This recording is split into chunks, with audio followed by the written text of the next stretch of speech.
রাজনগর গাঁওসভার ৬ নম্বর ওয়ার্ডে আমার পেছনে যে গোটা দেখতে পাচ্ছেন এটা একটা পাম্প হাউসের ঘর।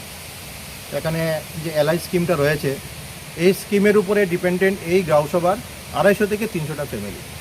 তো গতকাল আমার সঙ্গে ওরা ফোন মারফত যোগাযোগ করেছে যে এলআই স্কিমটা দীর্ঘ ১ বছর থেকে কাজ করছে না।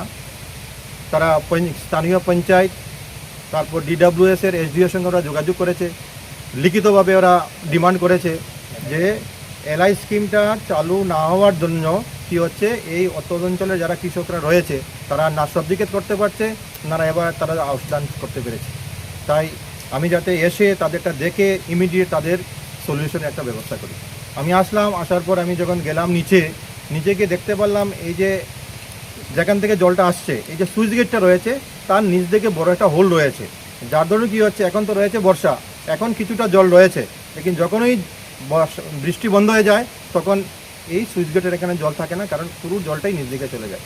তাই এখানে ইমিডিয়েট সুইচ গেটটাকে রিপ্লেস করতে হবে, নতুন করে বানাতে হবে, এবং এই মোটর থেকে সুইচ গেটের এখান থেকে জল আনতে যে ৬ ইঞ্চির পাইপ রয়েছে, যে এই পাইপটা রয়েছে তাও অনেকটা জায়গাতে লিক হয়ে রয়েছে, যার জন্য কী হচ্ছে, পাম্প মোটরটা নিচ থেকে জলটাকে লিফট করতে পারছে না।